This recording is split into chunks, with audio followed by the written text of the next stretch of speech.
The 2022 NFL Draft came and went, with only one quarterback being taken in the first 2 rounds, Kenny Pickett. After Ben Roethlisberger retired, the Steelers obviously needed to look elsewhere to fill his role, and why not take the guy that's been playing for Pitt at the same stadium for the past 5 years? Kenny Pickett is Mr. Pittsburgh now, but is he really the answer for the Steelers? Pickett was a 3-star coming out of high school in New Jersey before he decided to commit to Pitt. He spent most of his true freshman year as a backup, but he did get to start 1 game, and it was something. The Panthers threw him out there against number 2 Miami, a game that, well, somehow Pitt ended up winning to end the Hurricanes' potential perfect season behind Pickett, who threw for 193 yards and a touchdown. Plus, he rushed for 60 yards and 2 touchdowns. He got to start the following season, and while Pitt did end up winning the ACC Coastal for the first time, they weren't necessarily that good. They went 7-7, and Pickett threw for under 2,000 yards with 12 touchdowns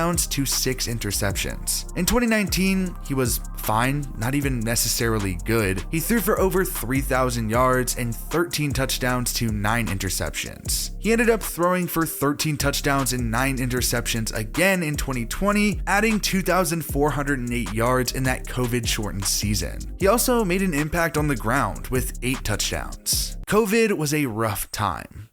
Goddamn right. But it's really the only reason that Pickett has a career in the NFL now. After 4 years in college, Pickett was nothing as a prospect, but he got one more chance in 2021 with his extra year of eligibility granted due to COVID. And well, Pickett broke out big time. He went from nothing to ACC Player of the Year. Pitt went 11-2 with him behind center, and he passed for over 4,300 yards and 42 touchdowns to only 7 interceptions. Plus, Pickett rushed for 5 scores on the ground. There are plenty of reasons to love Pickett's last year in college. He has above average arm strength, and he's a very accurate passer. Plus, he's willing to go to his check down and make the right read, but sometimes that does get him in trouble when he checks down instead of looking downfield. The offense he ran at Pitt had a lot to it too, so he clearly understands to some degree how to run an offense. Pickett can extend plays if he has to, and he's a pretty good athlete, even if he does have small hands. Yes, the hands. Whether or not it actually matters, Pickett does have below average hands. Sometimes he took bad sacks because he was trying to scramble too much, and he was really inconsistent with his timing.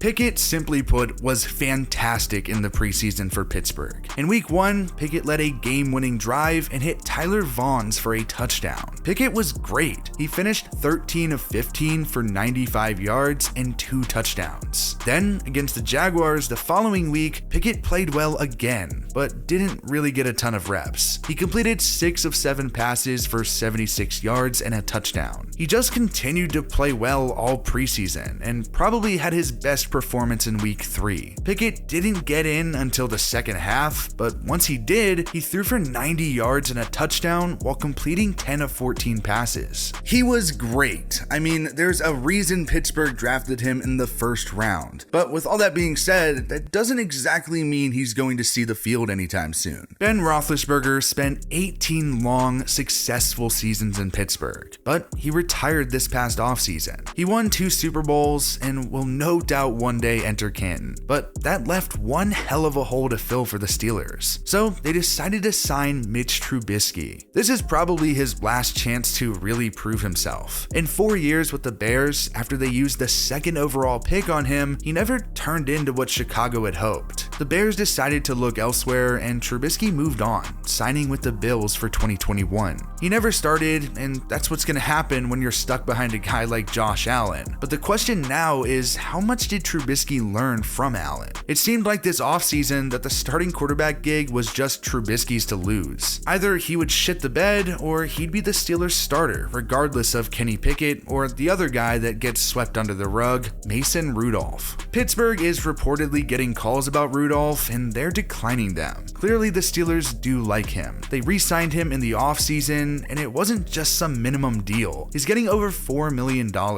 Even with him as a clear number 3 quarterback in Pittsburgh, it's clear that they don't want to move on from him. Most of the eyes have been on Kenny Pickett this offseason, but when they haven't, everyone's been looking at the Steelers' second-round pick, George Pickens. Pickens has always been a stud. He was a 5-star recruit and the number 1 player in Alabama before committing to Georgia, where he was a beast from the second he hit the field. As a freshman, he led the Bulldogs in receptions, receiving yards, and receiving touchdowns. Pickens played well in the COVID-shortened season, recording 513 yards and 6 touchdowns. He was set up for a big junior year, but he ended up tearing his ACL in the spring. Pickens did return for the Bulldogs' last 4 games though, including the national championship, a game that Georgia won, and Pickens had a 52-yard catch-in, but that was just one of 5 passes he caught all season. Pickens is already in line for plenty of work in Pittsburgh, but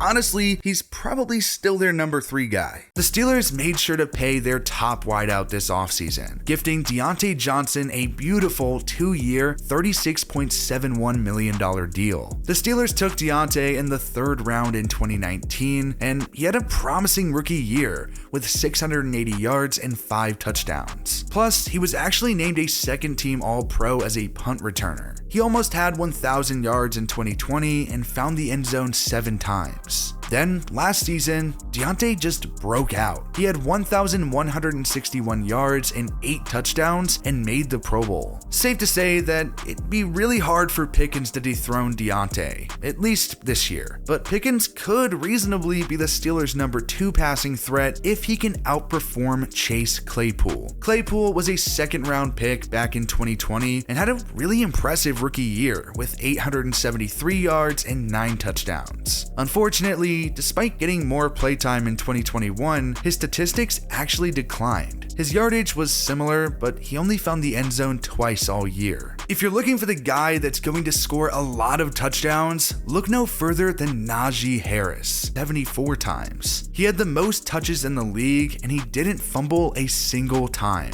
Najee rushed for 1,200 yards and 7 touchdowns, while recording almost 500 yards and 3 touchdowns through the air. He's going to get enough volume to be good, but unfortunately, the Steelers' offensive line is probably going to suck ass. Like, it's going to be really, really bad this year. Nobody on the line this year was good last year, and there's not really much reason to be optimistic. That being said, I think the Steelers will still find ways to win games this next season. Why, you might ask? Well, because Mike Tomlin is still there. Tomlin currently owns the NFL record for the most consecutive years without a losing season. He's been the head coach in Pittsburgh for 15 years and has never been worse than 500. That's just insane. The team has its holes, but the defense is still going to be good. Najee Harris is a tank, and the wide receiver room looks pretty promising. It's really just going to come down to quarterback. Mitch Trubisky is going to lead the way for now, but the second he makes any mistakes or slips up, you can bet that the Steelers are going to pull the trigger on Kenny Pickett.